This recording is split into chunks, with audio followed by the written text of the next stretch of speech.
Hello කොහොමද යාළුවනේ? මම ලූමි. අද ඔයාලත් ඇවිත් මාත් එක්ක මේ පාඩම අහන් ඉන්න. අපි එකට සරලව මේ පාඩම තේරුම් ගමු. රෙඩිද? හිතර බලන්න සාමාන්‍ය දවසක ඔන්ලයින් බැංකු ඇප් එකකින් යාළුවෙකුට රුපියල් 10000ක් යවන්න බටන් එක ඔබනවා. සාමාන්‍ය දෙයක් නෑ. ඔව් හැබැයි ඒ ඇප් එකේ තියෙන පුංචි ඒ කියන්නේ පොඩිම බග් එකක් නිසා අගට තව බිඳුවක් එකතු වෙලා ගිණුමෙන් රුපියල් ලක්ෂයක්ම කැපිලා යනවා. ඒකනම් හිතන්න තමාරු තත්වයක්. ඇත්තටම. එහෙමත් නැත්නම් හිතන්න රෝහලක තියෙන ජීව ආධාරක යන්ත්‍රයක, ඒ කියන්නේ ලයිෆ් සපෝට් මැෂින් එකක මෘදුකාංගය තත්පරයකට හිර වෙනවා කියලා. ඒක ජීවිතයක් නැති වෙන පුරවල් තරම් බරපතලයි. හරියටම.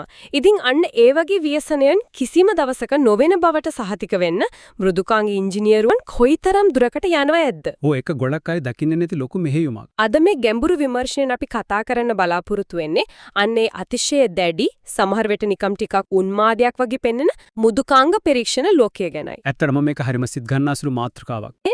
7 new test strategy and planning කියන PDF ලේඛනයක් තියෙනවා. ඔව්. ඒක තමයි ප්‍රධාන මූලාශ්‍රය. ඒ වගේම කඩදාසියක ඇඳපු මෘදුකාංගයක මූලික සැලසුමක්, ඒ කියන්නේ වයර්ෆ්‍රේම් සටහනකුත් තියෙනවා. ඒක උඩ ලොකුවට hash content කියලා ලියලායි තියෙන්නේ. ඒකෙන් පේනවා ලෝකයේ තියෙන සංකීර්ණම මෘදුකාංගයක් වුණත් මුලින්ම පටන් ගන්නේ සරල කඩදාසියකින් සහ පැන්සලකින් කියන එක නේද? හරියටම.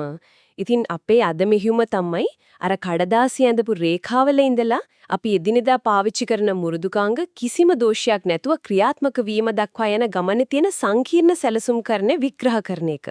හොඳ ආරම්භයක්. හරි. අපි මේක විග්‍රහ කරලා බලමු. මේ හැම දෙයකටම පදනම වැටෙන පරීක්ෂණ උපාය මාර්ගයක් එහෙමත් නැත්නම් ටෙස්ට් ස්ට්‍රැටජි එකක් කියන්නේ ඇත්තදම මොකක්ද? සරලවම කිව්වොත් මෘදුකාංග පරීක්ෂණ උපාය මාර්ගයක් කියන්නේ මුළු පරීක්ෂණ ක්‍රියාවලියම මෙහෙවන ඉහළ මට්ටමේ මාර්ගසිතියමට. මාර්ගසිතියමක්. ඒ කියන්නේ නිකම්ම ප්ලෑන් එක. ඔව් හැබැයි ඊට වඩා ගැඹුරුයි. ඒ කියන්නේ අපි මොනවද පරීක්ෂා කරන්නේ, ඒක කරන්නේ කොහොමද, ඒකට කොච්චර කාලයක් සහ සම්පත් ප්‍රමාණයක් යනවද කියන එක කලින්ම තීරණය කරන එක. තේරුණා. මේක හුදෙක් ලියවිල්ලක් නෙවෙයි. මේක තමයි මුළු ව්‍යාපෘතියම දෝෂරහිතද ඉස්සරහට අරන් යන මාලිමාව. මූලාශ්‍රයේ පැහැදිලිව සඳහන් වෙනවා මේ උපාය මාර්ගය හරහා හොඳ මඟ පෙන්වීමක් ලැබෙනවා වගේම කාර්යක්ෂමතාව වැඩි වෙලා පිරිවෙයි ඉතිරි වෙනවා කියලා. මට මේක ඇහෙද්දි නිකම් හිතෙන්නේ නිසි සැලැස්මක් නැතුව ගොඩනැගිල්ලක් හදන්න උත්සාහ කරනවා වගේ වැඩක් කියලා. හරියටම. ඒ උපමාව ගොඩක් දුරට ගැලපෙනවා. හිතන්නකෝ කිසිම බ්ලූප්‍රින්ට් එකක් නැතුව අත්තිවාරම දාන තැන වතුර බට යන තැන ගැන කිසිම අදහසක් නැතුව එකපාරටම සිමෙන්ති කඩොල් ගැනත් ගියක් බදින්න ගත්තොත් අනිවාර්යයෙන්ම ලොකු අවුලක් වෙනවා. ඔව් නේද? අනිවාර්යයෙන්ම සම්පත් නාස්ති වෙනවා. සමහර වෙලට බිත්තියක් බැන්දාට පස්සේ මතක් වෙයි වතුර බටේ දාන්න අමතකුණා කියලා. එතකොට ආයෙමත් බිත්තිය කඩන්න වෙනවා. අන්න ඒකයි. මෘදුකාංගයක් හෙදුවට පස්සේ ඒක පරීක්ෂා කරන්නේ කොහොමද කියලා කලින් සැලසුම් කරේ නැත්නම් අර ගොඩනැගිල්ල කඩනව වගේ අමතර වියදමක් සහ කාලයක් නාස්ති වෙනව නේද? ඔව්.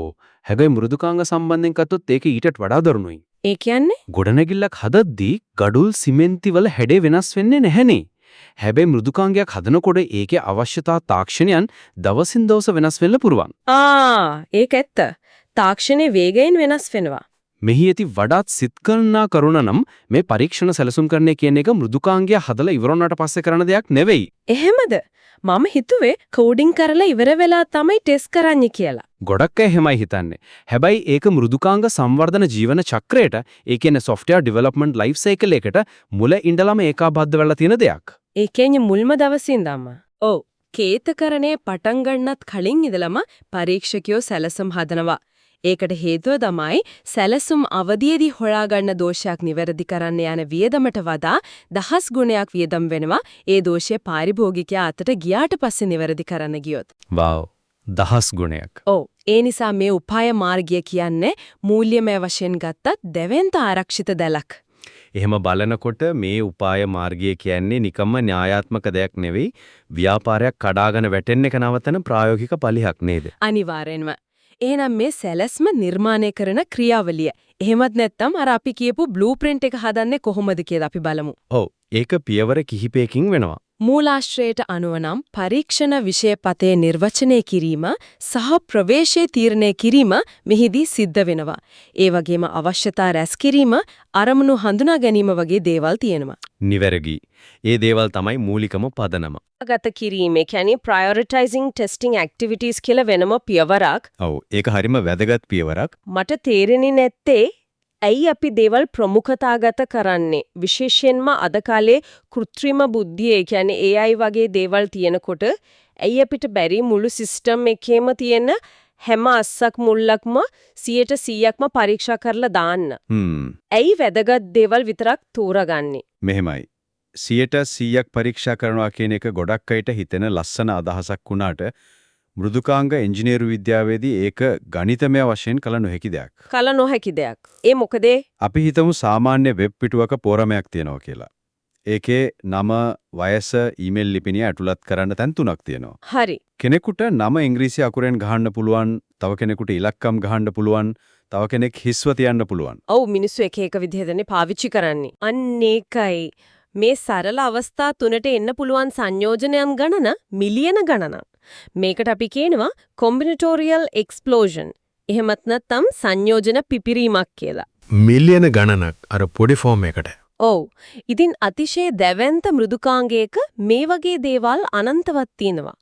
AI පාවිච්චි කළත් මේ අනන්ත වූ අවස්ථාවන් සියල්ල පරීක්ෂා කරන්න ප්‍රායෝගිකව කාලයක් නැහැ. ඒ කියන්නේ අපි මුළු ලෝකෙම තියෙන පරිගණක ඔක්කොම එකතු කරලා ටෙස්ට් කළත් ඒක ඉවර කරන්න බැරි තරම් ලොකු ගණිතමය ගැටලුවක්ද මේක. අන්න හරියටම. අන්න ඒ නිසායි ප්‍රමුඛතාගත කිරීම අත්‍යවශ්‍ය වෙන්නේ. මෙතනදී පරීක්ෂකයන් හොයනවා ක්‍රිටිකල් පාත්. එහෙමත් නැත්නම් වඩාත්ම තීරණාත්මක මාර්ගය මොකක්ද කියලා. ඒ කියන්නේ වැරදුනොත් වඩිම පාඩුවක් වෙන තැනද? ඔව්. බැංකු යෙදුමක් ගත්තොත් පාරිභෝගිකයෙක් Tamanගේ ප්‍රොෆයිල් පින්තූරේ මාරු කරනකොට එන දෝෂයකට වඩා මුදල් මාරු කරනකොට එන දෝෂයක් ඉතාමත් භයානකයිනි. අනිවාර්යයෙන්ම. පින්තූරේ පෙනුනේ නැති වුණාට කමක් නැහැ. සල්ලි ටික හරියට යන්න ඕනේ. අන්නේ නිසා මුදල් මාරු කරන පද්ධතියට ඉහළම ප්‍රමුඛතාවය දීලා ඒකේ තියෙන සියලුම සංකීර්ණ අවස්ථා මුලින්ම පරීක්ෂා කරනවා. ප්‍රමුඛතාගත කිරීම කියන්නේ සම්පත් හිඟකමට විසඳුමක් විතරක් නෙවෙයි. ඒක අවදානම් කළමනාකරණය කිරීමේ බුද්ධිමත්ම ක්‍රමයයි. දැන් මට පැහැදිලි. හැමදේම ටෙස්ට් කරන්න බැරි නම් අවදානම වැඩිම දේවල් ටෙස්ට් කරනවා. හරියටම. හැබැයි එතකොට කොහොමද අපි සහතික වෙන්නේ පාරිභෝගිකයා ඉල්ලපු ප්‍රධාන දේවල් අපිට මං ඇහැරලා නැහැ කියලා? මූලාශ්‍රයේ මේ ගැන කතා කරන්නේ පරීක්ෂණ ආවරණය, ඒ කියන්නේ ටෙස්ට් කවරේජ් සහ ලුහු බැඳීම, ඒ කියන්නේ traceability කියන සංකල්පය යටතේ. ඔව්. ඒක පරීක්ෂණවල ඊළඟ වැදගත්ම අදියර. විශේෂයෙන්ම මේ ලුහු බැඳීමේ සංකල්පය මට හිතෙන්නේ හරියට අර රහස් පරීක්ෂක චිත්‍රපටවල තියෙන අපරාධ පුවරුවක්. එහෙමත් නැත්නම් කෝක් බෝඩ් එකක් වගේ. කොහොමද ඒක සමාන වෙන්නේ? නිකන් අර සාක්ෂි සැකකරුවන්ගේ පින්තූර ගහලා රතු පාට නූල් වලින් එකිනෙකට සම්බන්ධ කරලා තියෙන්නේ. අන්න ඒ වගේ අපි කරන හැම පරීක්ෂණ අවස්ථාවක්ම, ඒ කියන්නේ ටෙස්ට් කේස් එකක්ම අර රතු නූලකින් වගේ මුලින්ම පාරිභෝගිකයා ඉල්ලපු අවශ්‍යතාවයකට ගැට ගහලා තියෙන්නේ නේද? ඔව්, ඒ අපරාධ පුහුරුවේ උපමාව මේකට කදිම ගැලපෙනවා. අපි මේ වඩාත් පුළුල් රාමුවකට සම්බන්ධ කළහොත් මේ traceability එමෙන්න ලුහු බැඳීම හරහා විසඳන ලොකුම ප්‍රශ්නයක් තියෙනවා. ඒ මොකක්ද? ඒකට කියන්නේ feature drift කියලා. feature drift. ඔව්, ඒ කියන්නේ ව්‍යාපෘතියක් මාස ගණනාවක් ඉස්සරහට යද්දි සංවර්ධකෙන්ට අලුත් අදහස් ඇවිත් මෘදුකාංගය වෙනස්ම පැත්තකට යන එක. ඒ කියන්නේ පාරිභෝගිකයා ඉල්ලපු දේ නෙවෙයි වෙන මොකක් හරි හදන එකද? ඔව්, පාරිභෝගිකයා ඉල්ලුවේ සරල කැල්කියුලේටරයක් නම් අවසානයේදී සංවර්ධකින් ඒක ඇතුළට වීඩියෝ ගේමකුත් දාලා තියෙන පුළුවන්. එහෙම වුණොත් ලොකු ප්‍රශ්නයක් නේ. අන්නේ ඒකයි. මේ ලුහු බැඳීමේ න්‍යායස එහෙමත් නැත්නම් traceability matrix කියන මෙවලම හරහා අර රතු නූල් දිගේ ගිහින් බලනවා අපි දැන් මේ පරීක්ෂා කරන දේ පාරිභෝගිකයා මුලින්ම ඉල්ලපු ලේඛනේ තියෙනවද කියලා. එතකොට ඒක එතන නැත්තම් ඒක පරීක්ෂා කිරීමෙන් පළක් නැහැ. ඒකෙන් තහවුරු කරනවා අවසානයේ බෙදාහරින මුඩුකාංගය කියන්නේ හරියටම පාරිභෝගිකයා සල්ලි ගෙවලා ඉල්ලපු මුඩුකාංගයමයි කියන එක. ඒ කියන්නේ කිසිම පරීක්ෂණයක් නිකම්ම අහම්බෙන් කරන්නේ නැහැ. හැම දෙයකටම පැහැදිලි හේතුවක් තියෙනවා. අනිවාර්යෙන්ම. හරි. දැනකින් න්‍යායාත්මකව දන්නවා මොනවද පරීක්ෂා කරන්නේ, ඒක කොහොමද මුල් අවශ්‍යතාවලට සම්බන්ධ වෙන්නේ කියලා. එහෙනම් ඊළඟට අපිට මේවා ප්‍රායෝගිකව ක්‍රියාත්මක කරන්න තැනක් ඕනේනේ. ඔව්, ඒකට අපි කියනවා පරීක්ෂණ පරිසරය කියලා. මූලාශ්‍රය කතා කරන්නේ මේ පරීක්ෂණ සිදු කරන පරීක්ෂණාගාරය ගැන. ඒ කියන්නේ test environment and data management. පැහැදිලිවම අපිට අලුත් සල්ලි යවන්න ෆීචර් එකක් ඇත්ත මිනිසුන්ගේ සල්ලි වලින් ටෙස්ට් කරන්න බැහැනේ. කොහෙත්ම බෑ. ඒක නීති විරෝධී වගේම ඊටම භයානකයි. මෙතනදී තමයි මේක ඇත්තටම රසවත් වෙන්නේ. පරීක්ෂණ දත්ත කළමනාකරණය මේ ලේඛනයේ තියෙනම දත්ත සැඟවීම. ඒ කියන්නේ data masking සහ නිර්නාමික කිරීම එහෙම නැත්නම් anonymization කියලා ක්‍රමවේදයක්. ඔව් ඒක පෞද්ගලිකත්වය ආරක්ෂා කරන්න ගන්න ප්‍රධානම පියවරක්. ඒ කියන්නේ නිකම්ම ෆොටෝ එකක මූණ බොඳ කරනවා වගේ වැඩක්ද? කොහොමද මේගොල්ලෝ ඇත්ත දත්ත පාවිච්චි කරන්නේ නැතුව හැබැයි ඇත්ත දත්ත වගේම පේන දේවල් හදාගන්නේ? ඒක හරිම අපූර්ව තාක්ෂණික ක්‍රියාවලියක්. මේ දත්ත සැඟවීම කියන්නේ නිකම්ම කළු පාටින් මකනවා වගේ දෙයක් නෙවෙයි. එන කොහොමද ඒක කරන්නේ? හිතන්න සැබෑ පාරිභෝගිකයෙකුගේ ඉලක්කම් 16ක ක්‍රෙඩිට් කාඩ් අංකයක් තියෙනවා කියලා. මෘදුකාංගයේ පරීක්ෂා කරන්න නම් ඒ මෘදුකාංගයේ ඇතුලේ තියෙන ඇල්ගොරිතම් වලට තේරෙන්න ඕනේ මේක වළංගු කාඩ් අංකයක් කියලා. ඒ කියන්නේ නිකම් 1 2 3 4 කියලා ගහන්න බෑ. බෑ. පරීක්ෂකින්ට නිකම් එහෙම ගහලා ටෙස්ට් කරන්න බෑ. සිස්ටම් එක ඒක ප්‍රතික්ෂේප කරනවා. එතකොට කොහොමද ටෙස්ට් කරන්නේ? පාවිච්චි කරලා අර සැබෑ කාඩ් අංකය වෙනුවට වෙනත් ඉලක්කම් 10ක අංකයක් ජනනය කරන එක. ඒ ජනනය කරන අංකය මෘදුකාංගයේ ආරක්ෂක පරීක්ෂාවන්, ඒ කියන්නේ checksum validation සම්මත වෙනවා. ඒ කියන්නේ සිස්ටම් එක හිතන්නේ ඒක ඇත්ත කාඩ් එකක් කියලා. හැබැයි සැබෑ ලෝකයේ ඒ වගේ කාඩ් එකක් කාටවත් අයිති නෑ. වව්. ඒ කියන්නේ සිස්ටම් එක රවට්ටනවා. හැබැයි කිසිම කෙනෙකුගේ පුද්ගලික තොරතුරු එළියට යන්නේ නෑ. ඒක ඇත්තටම විශිෂ්ටයි. ඔව්. ඒ වගේම මූලාශ්‍රයේ සඳහන් වෙනවා දත්ත අවම කිරීම සහ සංකේතනය. ඒ කියන්නේ එන්ක්‍රිප්ෂන් ගැන. දත්ත අවම කිරීම කියන්නේ data minimization නේද? ඒකේ මොකද්ද වෙන්නේ? දත්ත අවම කිරීම කියන්නේ පරීක්ෂණයට අත්‍යවශ්‍යම දත්ත ප්‍රමාණය පමණක් ලබා ගැනීම. උදාහරණයක් විදිහට මුදල් මාරු කිරීමක් පරීක්ෂා කරන්න පාරිභෝගිකයාගේ වයස අවශ්‍ය නැහැනේ. ඔව්. ඒක වැඩක් නෑ. එහෙනම් මේ දත්තය පරීක්ෂණ පරිසරයට ගේන්නෙම නෑ. මේවා හුදෙක් තාක්ෂණික පියවරයන් පමණක් නෙවෙයි. වෙන මොනවද? අද කාලේ දත්ත ආරක්ෂණ නීති ඉතාමත් දෙඩි නිසා පාරිභෝගිකයාගේ පෞද්ගලිකත්වය ආරක්ෂා කිරීම කියන්නේ සමාගමක පැවැත්ම තීරණය කරන සාධකයක්. ප්‍රවේශ පාලනය සහ දත්ත විගණනය හරහා මේ පරීක්ෂණ පරිසරය ඇතුළට යන්නේ කවුද මොනවද කරන්න කියලා නිරන්තරයෙන් නිරීක්ෂණය කරනවා.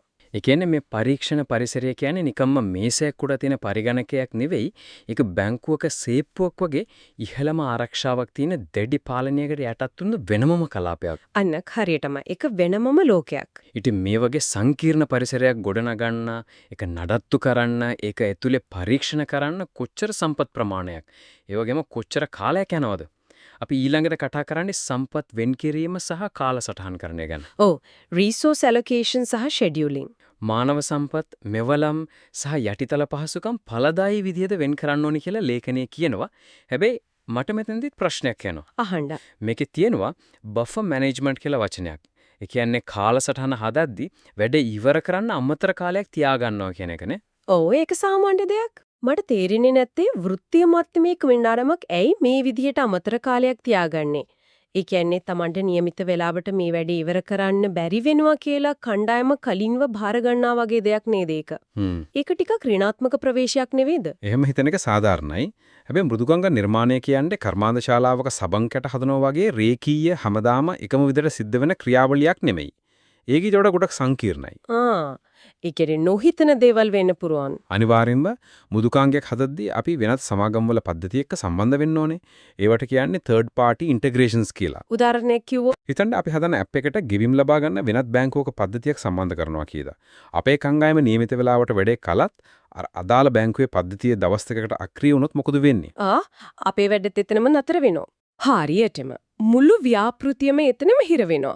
බෆර් මැනේජ්මන්ට් හරහා කරන්නේ අන්නේ ඒ වගේ අපිට පාලනය කරන්න බැරි අනපේක්ෂිත අවස්ථා සඳහා ආරක්ෂිත දැලක් එළන එකයි.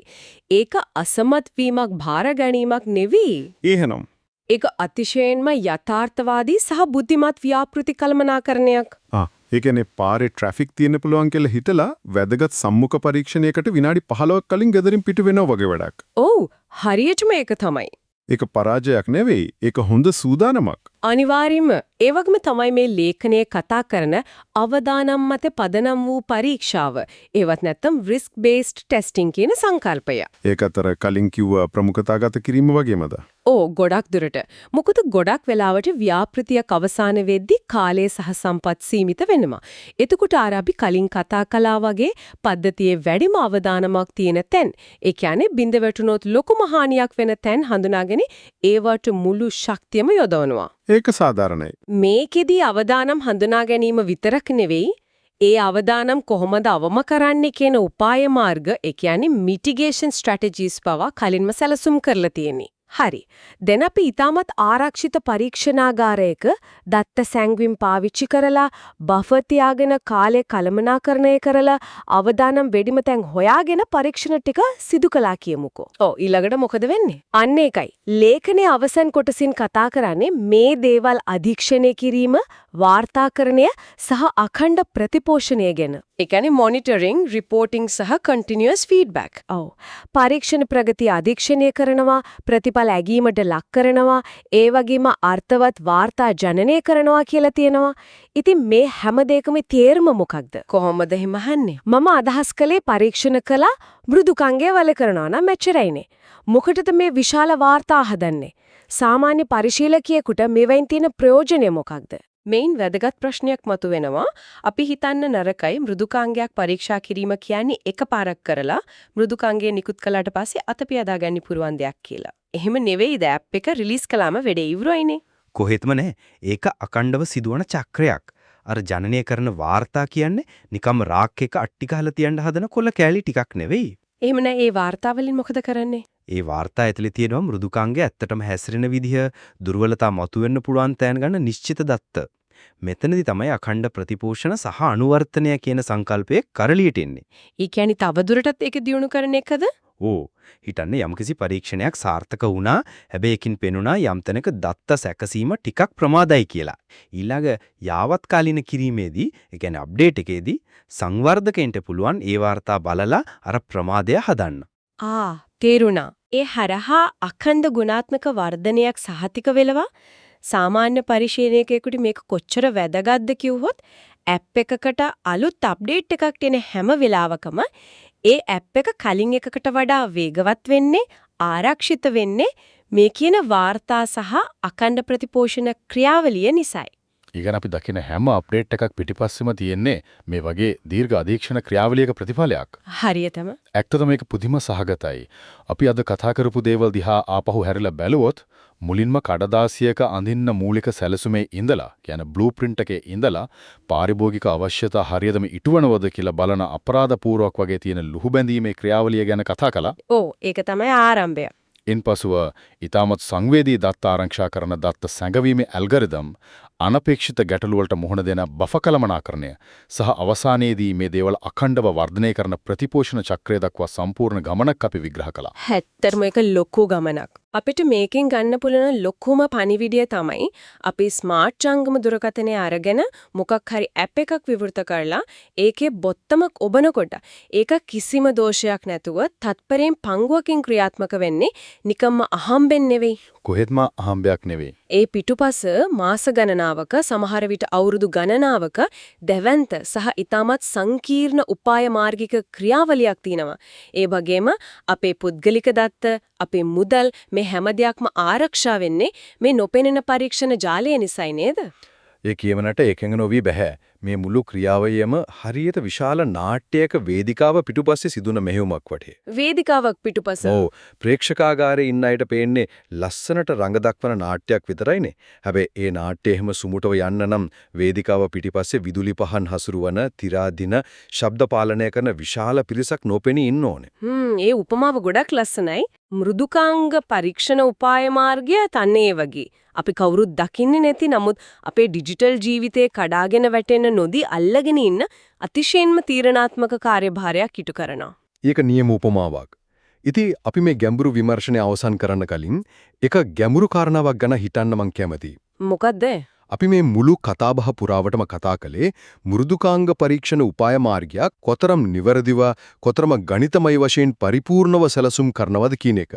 ගැනනේ. ඔව් හැමදේම සැලසුම් සහගතයි. අවශ්‍යතා රැස් කරලා දත්ත හංගලා අවදානම් කළමනාකරණය කරලා අපි සුපිරිම සැලස්මක් හදනවා.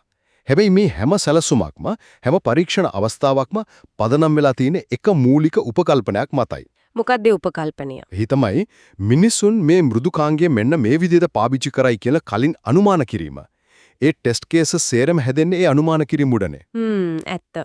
අපි හිතනවා පරිශීලකයා මෙහෙම කරරයි කියලා. හැබැයි අපි දන්නවා මිනිස් හැසිරීම කියන්නේ කවදාවත් හරියටම පුරෝකථනය කරන්න පුළුවන් ගණිතමය සූත්‍රයකට කොටු කරන්න පුළුවන් දෙයක් නෙවෙයි. මිනිස්සු හිතාගන්න බැරි විදිහට සම්පූර්ණයෙන්ම අතාර්කික විදිහට හැසිරෙනවා. ඔව් ඒක නවත්වන්න බෑ.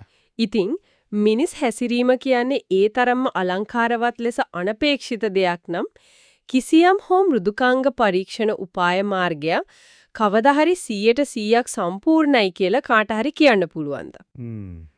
ඒක හිතන්න ඕනේ ප්‍රශ්නයක්. එහෙමත් නැත්නම් මේ මුළු දැවැන්ත ක්‍රියාවලියම හුදෙක් මිනිස් අනපේක්ෂිත භවය කියන මහා අවුලට එරෙහිව අපි දරන ආසන්නතම සහ හොඳම අනුමානය පමණක්ද? ඇත්තට මේක ගැඹුරු සිතුවිල්ලක්. ඒ ප්‍රශ්නයත් එක්කම අදට අපි සමුගන්නවා මේ ගැඹුරු විමර්ශනය සමග රැඳී සිටි සැමට ස්තුතියි.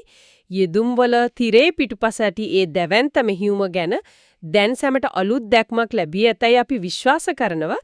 යලිත් හමුවෙමු. හරි යාළුවනේ අදට අපේ පාඩම මෙතනින් ඉවරයි. මම අදට ගියෙන්නම්. අපි ඊළඟ පාඩමේදී නැවත හමු වෙමු. එකල් හොඩින් ඉන්න පාඩම් ටික ප්‍රැක්ටිස් කරන්න. බයි.